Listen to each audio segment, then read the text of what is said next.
breakfast.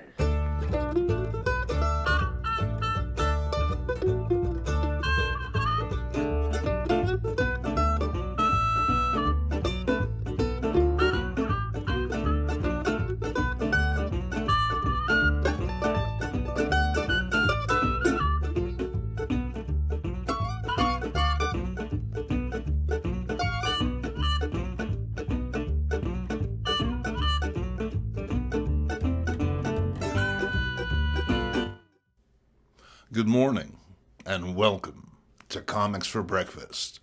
I'm your host, Jason MINK. Superheroics have dominated the comics medium for so long that it's easy to forget that at one point, men in tights were merely one option on the spinning four-color carousel of funny books. Genres like westerns, romance, humor, and horror at one time dominated the spinner rack, giving readers access to worlds beyond their own. Today, we're heading into that beyond, seeking tales of the strange and the uncanny.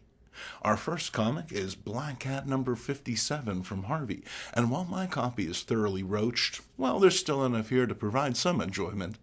Making her debut in Pocket Comics number 1, the Black Cat is a costume superheroine whose adventures were published by Harvey Comics from 1941 to 1951. The cat is Linda Turner, a one-time stuntwoman turned glamorous Hollywood starlet. With her social connections and jet-set lifestyle planting her at the heart of the action, the cat had a colorful decades-long run, but eventually Harvey opted to turn her title into an anthology. Egads! After a short stint as a Western, the title became Black Cat Mysteries, the cover you now see upon your screen. The recent imposition of the Comics Code ensured no vampires, ghouls, or other colorful creeps would be popping up to alarm the reader. No, instead this book would take a more thoughtful and speculative approach to the concept of mystery. Think Twilight Zone over Night Gallery, and you're halfway there. Let's get to it. In our first tale, Pushing Up Daisies, we meet our unlikely protagonist lounging in a field of wildflowers.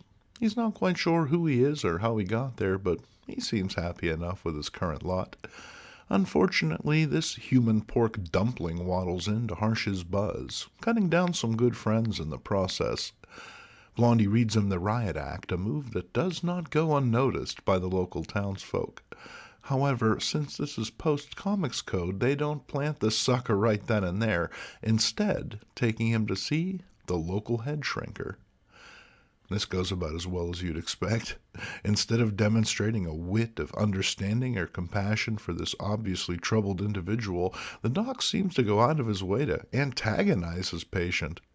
So much for not causing harm, huh? But Blondie here is no shrinking violet and splits the scene. He's chased by the obligatory mob up the hillside, but instead of the expected outcome, our hero makes the surprising move of turning into a tree. Man, I can think of a few times that would have come in handy. Our next tale concerns 20th Century Man. Here he is now, going about his usual routine. Allow him to introduce his wife and children. Don't mind Sally. She's all ramped up to get herself one of those newfangled washing machines. I wonder what she's going to do with all that free time. Make her husband fancier dinners, I guess. Anywho, our tale takes a curious turn when the narrator begins speaking directly to the characters. These folks sure are stuck on their modern conveniences. What if all this technological crap just stopped working one day, huh? What then? We get the theoreticals and some startling examples, but our hero isn't troubled. This guy learned how to repair autos at home in his spare time. You break it, and our boy here will fix it. That's just what 20th Century Man does. In our final tale of the issue, we meet the always timely Mr. Chat. In fact, you can set your watch by the guy. And while most folks consider him a harmless old crank, there's always one fella who's got to push things too far. And this guy. It's bad enough that he looks like a Steve Ditko knockoff, but does he have to be such an antagonistic jerk to boot? He put the screws to Mr. Chat with an exploding cigar and receives the sort of warning these comics teach you to heed, but this guy ain't having it. He decides to wind Mr. Chat up in the form of a prank involving the office clock. Only, wouldn't you know it, when you screw with Mr. Chat's schedule, you screw with the world's, and time itself grinds to a halt. Only, Comics Code, nothing bad actually happens, except folks maybe develop a nasty case of chronophobia. Don't worry, there's a shot for that. So there you go.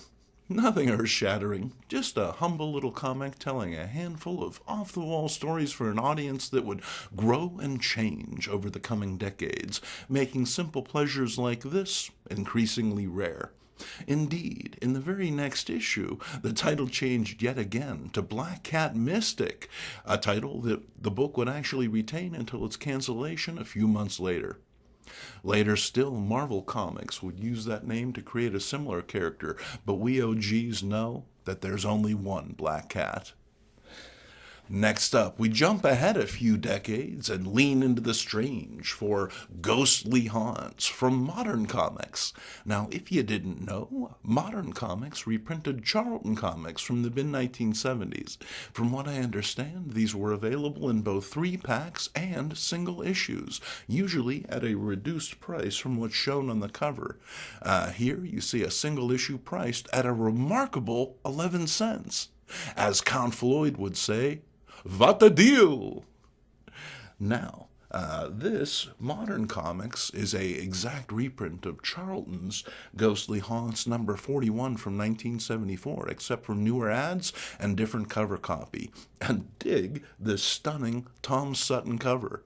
As a young person, I would have poo-pooed Charlton as a publisher of kids' books, but this is freakier than a lot of R-rated movie posters of the time.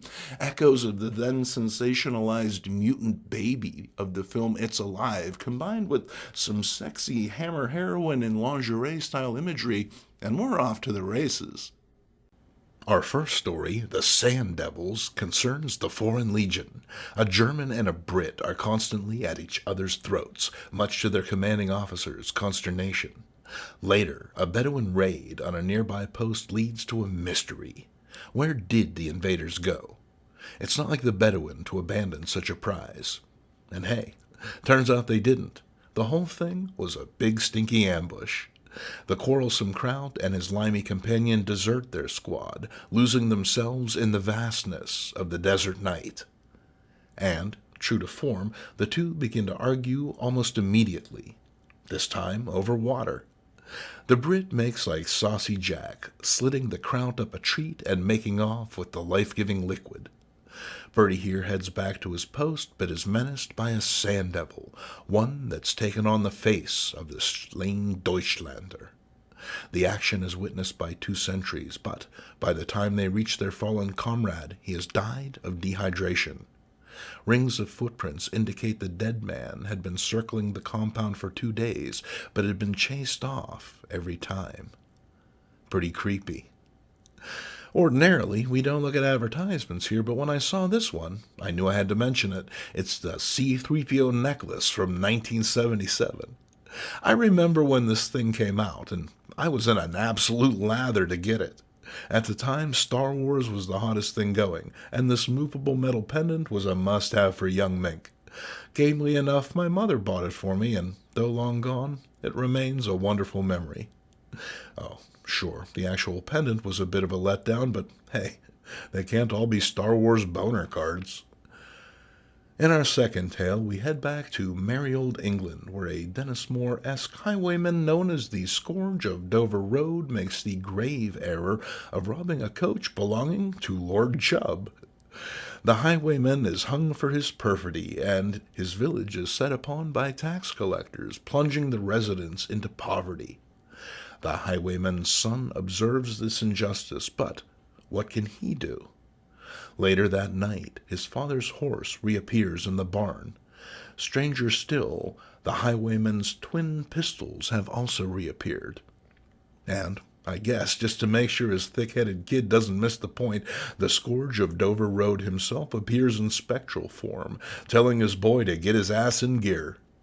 Junior heads out and, wham, successfully robs a stagecoach right out of the gate. I guess this sort of thing runs in the family. He gives his stolen goods over to the villagers and heads out the next night, where he encounters some of Chubb's men. Unable to catch him, it's thought that this is the Scourge's specter, and Lord Chubb apparently backs down and gives everyone their lupins back. The final story of this issue is the source of the cover. It's a lovely night in Paris, and American tourist Ellen Grant is out looking for her pals. They're not at the Eiffel Tower, and they're not down this dark alley, although something is. Ellen mistakes this nasty little booger for a child, apparently letting it get close enough to grab her. How something that small can grab a full-grown woman is unclear, but the commotion alerts a cop who rushes to the scene. The alleyway is a dead end. Save the unthinkable. Only hey, someone thunk it. A bunch of little red someones, actually. Ellen is subdued and dragged into the bowels of the Parisian sewer system, a gift for the king. Okay, I can see that. Elvis always had a thing for blondes. Only Ellen doesn't like anything after the '68 comeback special and makes a break for it. She doesn't get far, as even more of the wee beasties appear to help out. Cut to the cop, who's followed Ellen into the shadowy labyrinth. He's startled by a big honkin' rat, and he reflects on tales his father once told of the giant rodents that ravaged Europe in the days following the Second World War. The cop makes his way deeper into the sewers, where he's attacked by Wilbur and Ben. He makes short work of them thanks to his sidearm, arriving just in time to hear commotion from the main chamber. It's Ellen and her soon-to-be husband, Bitey Joe. Only the cops don't caught in the interspecies shenanigans and blast daylight through the grotesque Rat King. Without a leader, the rest of the rats all flee, and it's a love connection for Ellen and the long arm of the law. Pretty off the wall, huh? It's remarkable to think that back in 1978, just about any kid could end up with this comic. With no ratings or content warnings, other than the cover itself, Mom might throw something like this into the cart along with her figurine diet bars, her 12-pack of Tab, and a carton of Cools. Say what you will, but in some ways, they were better times. You know, if you like that sort of thing. For our third issue, we're going to stay in that groovy 1970s occult vein and look at another book from seemingly wholesome publisher MLJ. That's right, the folks behind Archie and the gang were also willing to flirt with the dark side on the off chance of shifting a little paper. To wit, it's Madhouse 96, and how about this sumptuous Gray Morrow cover? Morrow worked for a number of publishers over his long career, providing art for DC, EC, Classics Illustrated, Marvel, and Warren, among many others. In the 1970s, he did a fair amount for Archie imprint Red Circle. In addition to his work on one of my favorites, The Super Cops, Morrow frequently drew and edited stories for Chilling Adventures in Sorcery, Red Circle Sorcery, and the recently revived Madhouse. Dare you go inside? Norton Milbank is a mortician who loves his work.